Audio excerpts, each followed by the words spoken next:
Il est 20h à Bamenda dans le nord-ouest du Cameroun. Bienvenue au journal. Les titres à la une de l'actualité de ce samedi 12 mai. Intoxication alimentaire à Sang-Mélima dans le sud du Cameroun. Une dizaine d'enfants frôlent la mort. Les petits ont confondu un élément toxique aux noisettes. Après consommation, tous présentent les mêmes symptômes, vomissements et fatigue. Conduits précipitamment aux urgences de l'hôpital de référence de Sang-Mélima, les jeunes écoliers auront la vie sauve. Également à la une, chute des cours du pétrole, la communauté économique et monétaire d'Afrique centrale invité à revoir son train de vie. Le collège des commissaires de la CEMAC a réduit son budget de 30% pour faire face à la conjoncture. Le gouvernement de la CEMAC appelle les États parties à industrialiser leur économie et à réduire les dépenses. Un an après les premiers éclats de voix à l'église évangélique du Cameroun, la situation de crise continue de préoccuper les fidèles chrétiens. Nous sommes repartis à l'EEC. Hommes et femmes souhaitent désormais un retour rapide à la paix. Et puis à l'ouverture de ce journal, cette panique générale observée cette fin d'après-midi à Bamenda dans le nord-ouest du Cameroun. Tout le monde court pour se mettre à l'abri ou regagner son domicile. Les forces de sécurité sont déployées sur le terrain. Voilà pour la une de cette édition.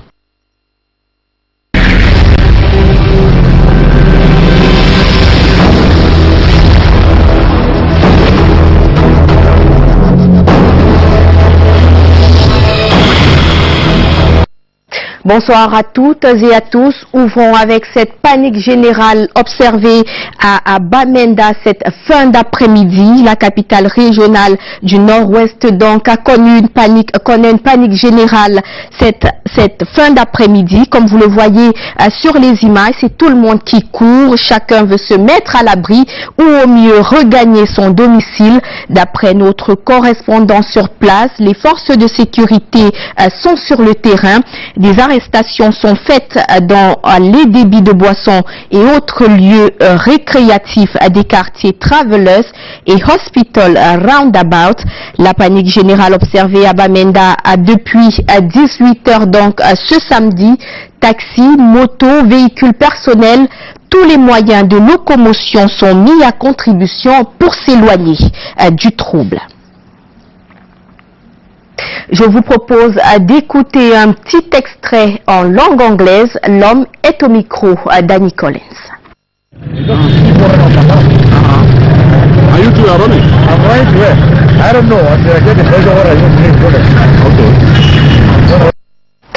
Également, dans l'actualité, nous parlons de cette intoxication alimentaire à Sang-Mélima. Une dizaine d'enfants ayant confondu un fruit toxique aux noisettes. Il s'en est suivi vomissements et fatigue. C'est précipitamment que ces enfants ont été conduits aux urgences de l'hôpital de référence de Sang-Mélima. Un incident qui a créé un vent de panique à l'école. Le récit de Monique Naousifosso et d'Emmanuel Kweta.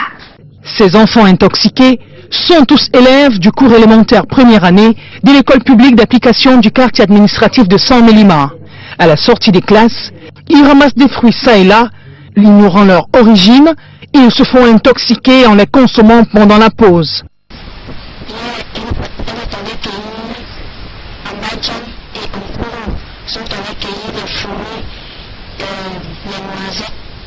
Après, ils ont amené ça à l'école. On a suivi la pause, nous sommes sortis, on a fini de jouer. Quand nous sommes entrés, c'est là où la fête de Marisa a commencé. Elle a commencé à donner d'abord à sa copine, qu'ils sont particuliers avec. Sa copine qui n'était pas née, elle a donné, sa copine a fini de manger. Toute la rangée a fini de manger, ça a toute la rangée. Et ça peut, une personne a commencé à vomir. J'ai payé ça à mon Dieu. Après, elle a mis dans son sac, elle est venue, elle nous a donné. Elle nous a pas faim, quand on a commencé à manger,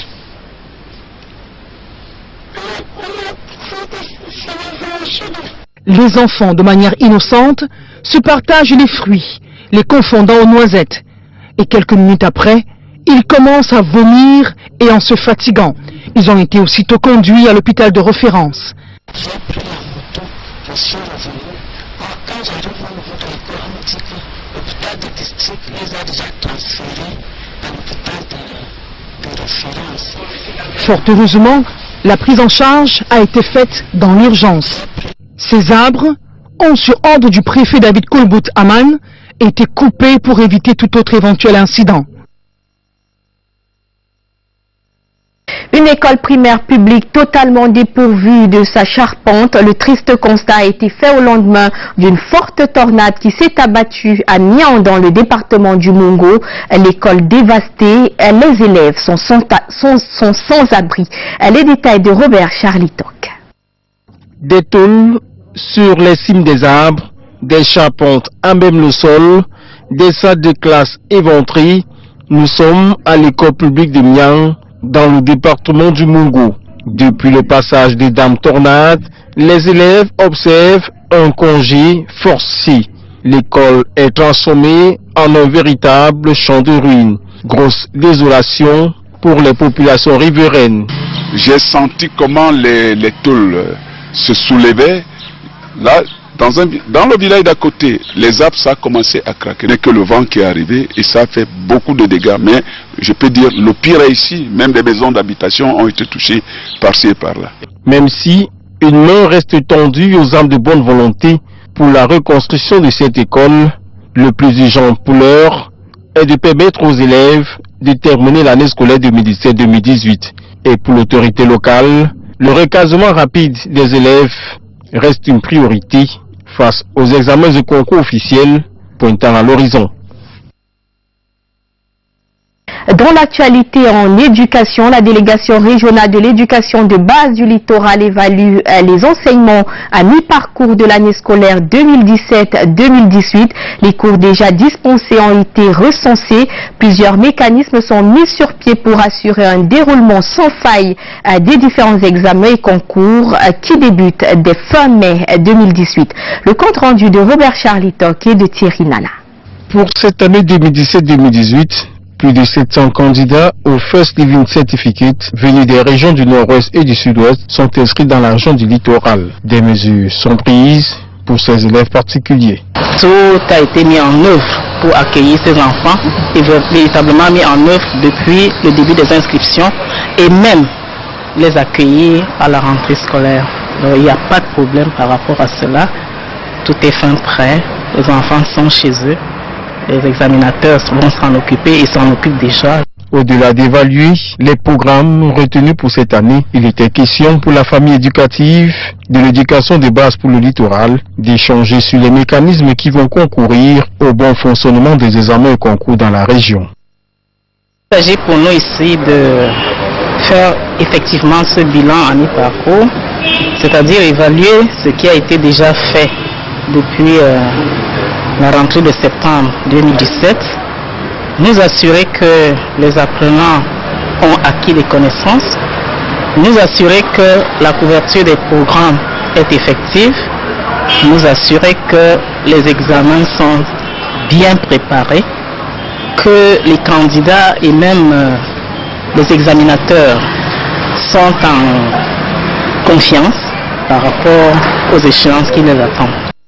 Le concours d'entrée en 6e, premier examen de l'éducation de base, ouvre le banc le 15 du mois en cours.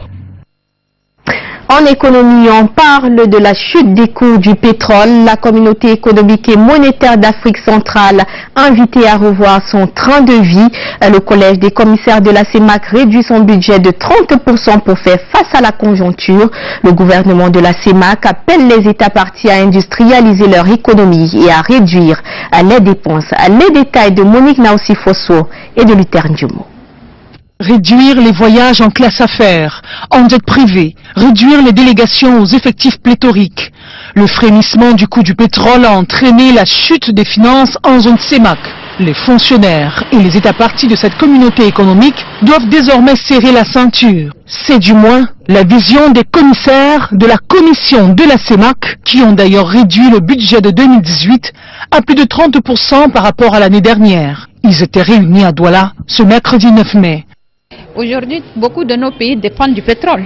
Donc si nos pays, leur budget a été réduit, Si les revenus des pays sont réduits, la CEMAC ne peut pas être insensible à ce genre de problème. Donc je pense que c'est important de comprendre que la CEMAC ne peut pas venir devant les États membres et demander un grand budget.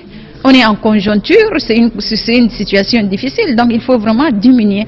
Et effectivement, c'est ce qui a été fait. En fait, on parle d'efficacité et d'efficience. Ça veut dire faire le maximum avec le peu que vous avez. La rigueur de la gestion. La conjoncture économique actuelle impose le développement d'autres sources de revenus et l'accroissement des partenariats commerciaux entre États de la sous-région en particulier et de l'Afrique en général. L'industrialisation de l'Afrique, c'est important. Aujourd'hui, quand vous voyez les pays de la zone, ou bien vous voyez même les pays de l'Afrique, aujourd'hui en agriculture, on a beaucoup de ressources. Ils produisent comme l'Éthiopie par exemple, ils produisent et ils consomment ce qu'eux ils produisent. Quand vous signez des accords de partenariat économique, c'est aussi pour exporter, c'est pas juste pour importer. J'encourage aujourd'hui le Gabon, je trouve que, par exemple, qu'est-ce qu'ils ont fait avec le bois? C'est un miracle. Aujourd'hui, ils se sont dit, non, on n'exporte plus le bois brut. Il faut le transformer en Afrique.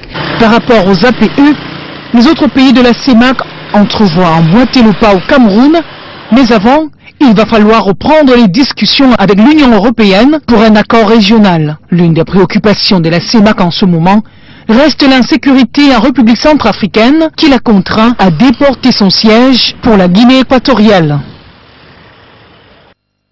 Atelier de formation et d'information sur le droit foncier et la gestion des conflits. Le département du Noun, dans l'ouest du Cameroun, veut stopper les multiples dérives enregistrées dans le domaine du foncier. Les autorités administratives et traditionnelles veulent ramener la paix au sein des communautés et des familles. Le récit de Robert Charlitok et de Nyoya Nourdine.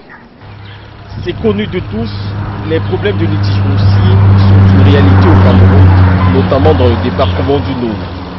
Ils déchirent les familles, divisent des communautés et séparent les populations. C'est la raison pour laquelle un atelier a été organisé à Fouban.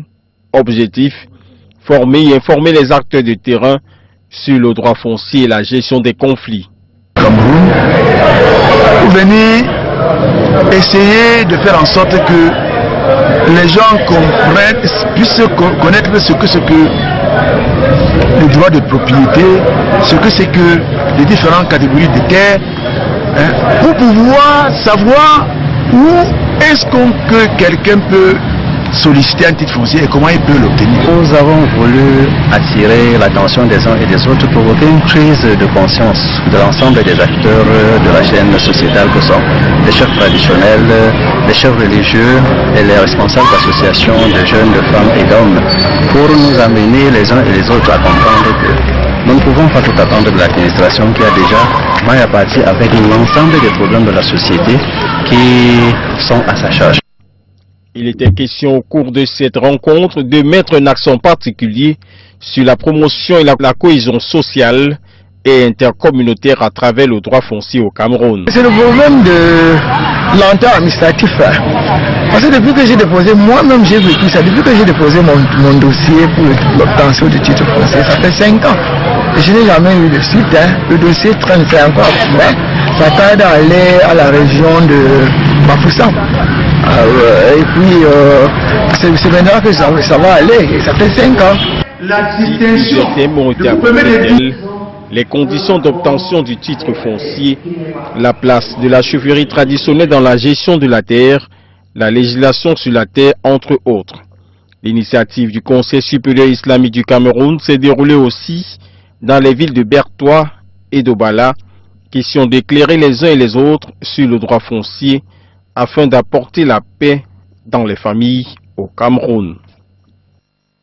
En religion, où en est-on avec la crise à l'église évangélique du Cameroun? Un an après les premiers éclats de voix, la situation préoccupe toujours les chrétiens de l'EEC, ces hommes et femmes qui n'ont désormais qu'un souhait, mettre fin à la division entre les responsables de l'église.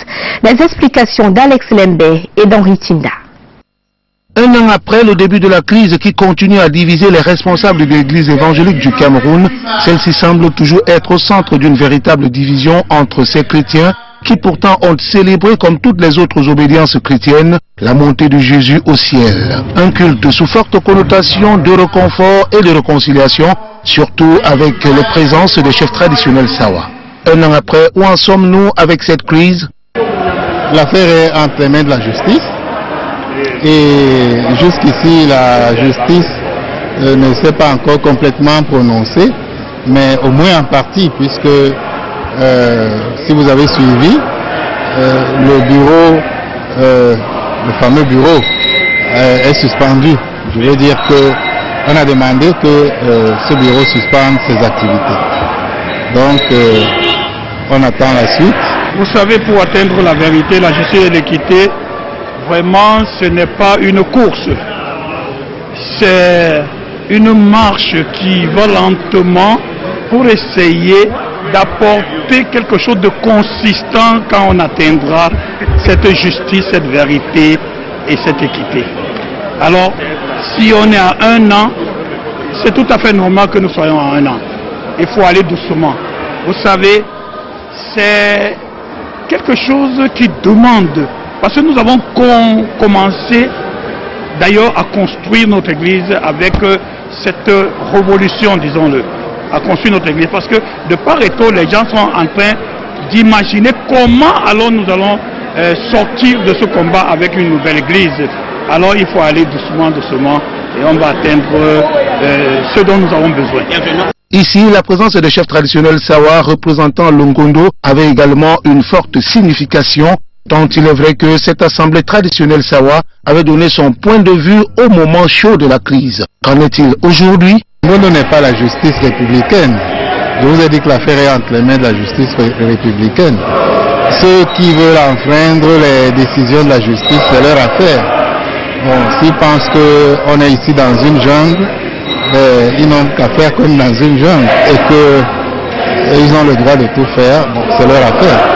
Même si à un certain moment on a pensé à un relâchement des fidèles, que non, ceux-ci restent plutôt déterminés pour la vérité. Pour certains responsables de l'église évangélique du Cameroun rencontrés, il n'y a pas de problème de personne dans cette crise, mais plutôt un problème de système qu'il faut à tout prix et à tous les prix combattre. Et cela risque de prendre du temps. Let's wait and see. Dans l'actualité des rendez-vous culturels, 3 villes accueillent les événements majeurs de ce week-end. Yaoundé, Douala et Boya. La star congolaise Fally Ipupa est ce samedi au Palais des Sports de Yaoundé. L'humoriste Martial de Bissok se produit à l'IFC de Douala. À Boya, les cinéphiles seront servis. Le round-up de Lille Piéjou et de Patrice Foucault. Je vais vous donner le bonheur.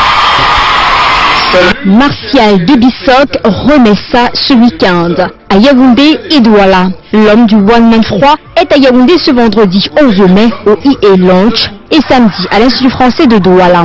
Ensemble, on trouvera ce qui n'a pas marché. Face au désordre, face au chaos, nous avons choisi le camp de la République.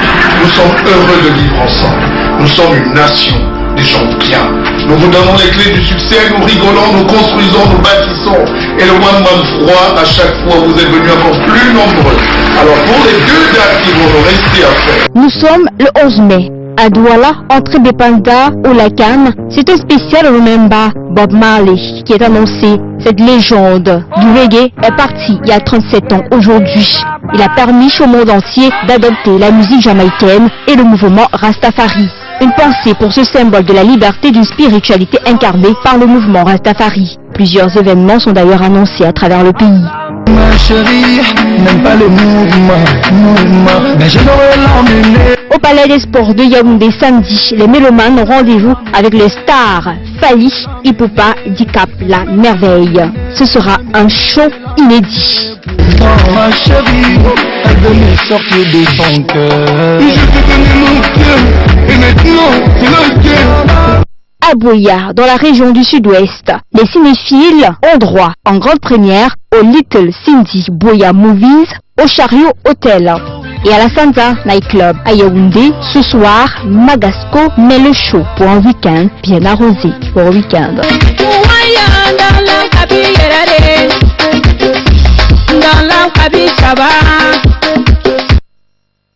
Dans l'actualité en sport, le Cameroun réalise une mauvaise opération lors de sa première sortie dans le cadre du deuxième tour aller des éliminatoires de la CAN des moins de 20 ans. En déplacement à Kampala ce samedi, les Lionceaux U20 se sont inclinés 1-0 face à l'Ouganda.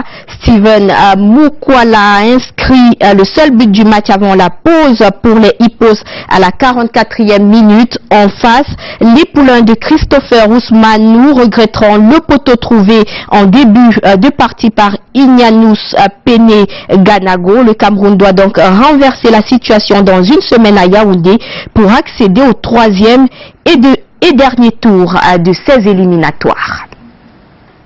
MTN Elite One à présent, la phase retour débute demain dimanche. Pour cette 18e journée, 9 rencontres sont au menu. Nous avons suivi la préparation de New Star et d'Union de Douala à la veille de leur sortie dimanche prochain. Marc Chouamo et Henri Tinda ont assisté aux séances d'entraînement. New Star de Douala va à l'assaut de Colombe du Dja Lobo ce dimanche pour la reprise du championnat. C'est ce que l'on a ressenti chez les Nouvelles Étoiles ce vendredi matin à leur séance d'entraînement au stade de l'école publique de Deido à Douala. Gérard Mbimi, le directeur technique au centre, accompagne l'entraîneur principal Rodolphe Chamo au cœur du terrain. L'objectif est clair et il faut bien débuter cette phase retour. C'est vrai, nous avons eu un mauvais début de saison, mais par la force des choses, et les efforts conjugués, nous avons pu essayer de remonter la pente et finir sur une très bonne, sur une note assez passable. Et c'est vrai que la seule saveur particulière, c'est que c'est la première journée de la phase retour et nous avons fini, comme je l'ai dit tantôt, sur une bonne note. Et le plus important, c'est d'aller dans la continuité de la fin de la phase aller, c'est-à-dire enchaîner avec une troisième victoire. Et ce qui va vraiment nous booster le moral et pour la suite. Parce que je ne veux pas oublier qu'après Colombe, on a un derby très difficile contre Union de Douala, un derby régional. Avec seulement 11 buts inscrits en 17 matchs à la phase aller, New Star veut soigner ses stats avec le recrutement des attaquants juniors Kimajou et Guy Abdi Jaffor, ex-joueur de l'Union de Douala. Les Nassar Agamakai, justement, ont livré leur dernière séance d'entraînement au centre d'accueil du Bipanda avant de prendre la direction de Limbé samedi matin pour affronter Stade Renard de Milan dimanche à 16h au stade annexe numéro 1 de Limbé.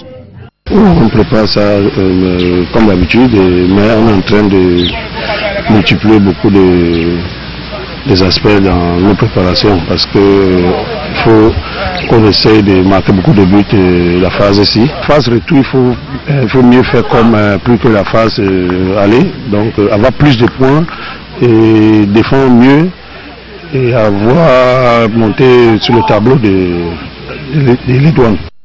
À l'image de New Star et de l'Union sportive de Douala, les autres clubs de MTN Elite One se préparent à retrouver les stades pour le compte de la 18e journée ce dimanche. Le leader Coton Sport reçoit Football Club de Baham pour ce qui est le choc de haut de tableau. Bamboutos de Bouddha joue Aigle Royal de la Ménois. Unisport du Honkam affronte AS Fortuna. C'est un week-end qui s'annonce donc riche en activités sportives. Les équipes nationales de Sambo et de MMA préparent leur championnat d'Afrique. Comme vous le savez, après 2 semaines de repos, la reprise de l'Elite One, c'est ce dimanche. Les rendez-vous sportifs de ce week-end compilés par Alex Lembe et Patrice Foucault. Après 2 semaines de repos marquant l'interphase, les footballs de l'Elite One reprennent du service ce week-end avec la 18e journée du championnat. Au menu de celle-ci, rencontres qui se veulent au préalable très enlevées et très disputées au vu des enjeux de cette première journée de la phase retour. Coton Sport de Gawa aura pour adversaire Football Club de Baham pendant que Yafou devra s'expliquer face à Young Sport de Bamenda. Bamboutos de Mbouda aura pour adversaire Aigle de la Ménois et Sport les Astres. L'Union sportive de Douala jouera contre Stade Renard pendant que la Colombe essaiera de se débattre face à New Star de Douala. UMS de Loum, l'un des leaders de cette phase allée, jouera contre Dragon de Yaoundé. Unisport du Honkam, quant à lui, aura pour adversaire AS Fortuna. Et puis enfin, APG de Fou jouera contre Fétu. CAN U20 2019, c'est ce samedi à Kampala, en Ouganda, précisément à Entebbe, que se joue le deuxième tour aller des éliminatoires de cette catégorie. Les poulains de Christophe Ousmanou auront à cravacher dur afin de concéder d'une victoire, question de faciliter le ticket qualificatif du match retour. En tout cas, les explications se feront dès 14 h ce samedi. 21e Jeux universitaires, c'est ce vendredi que les lampions se sont éteints à Maroua après plus d'une semaine de compétition dans des conditions exécrables. Comme à l'accoutumée, l'Institut national de la jeunesse et des sports de Yaoundé, entendu INJS, s'est hissé sur la plus haute marche du podium avec ses multiples médailles arrachées en athlétisme et en judo. Martial Mutual Art, entendez MMA, l'équipe nationale camerounaise toujours en stage bloqué interne du côté de Yaoundé. Les fighters, 16 au total parmi lesquels Sida Mehdi Messieurs, préparent les championnats d'Afrique amateurs prévus du 23 au 26 mai prochain à Johannesburg en Afrique du Sud. Ceux-ci sont encadrés par des fins techniciens de cette discipline qui a déjà pignon sur rue au Cameroun. Terminons avec le sambo et ce stage externe de l'équipe nationale camerounaise qui se poursuit entre Yaoundé et Douala. Ils préparent également le championnat d'Afrique de leur discipline prévu en Tunisie certainement au mois de juin prochain. Initialement prévu en mai dernier, ils ont été reportés pour des raisons d'élection présidentielle en Tunisie. Et c'est la fin de ce journal. Merci de votre fidélité. Prenez rendez-vous avec les émissions de l'information. Demain 9h, la rétrospective. 11h30 à Canal Presse. Le grand format de l'information, ce sera à 20h. Bonne soirée à tous.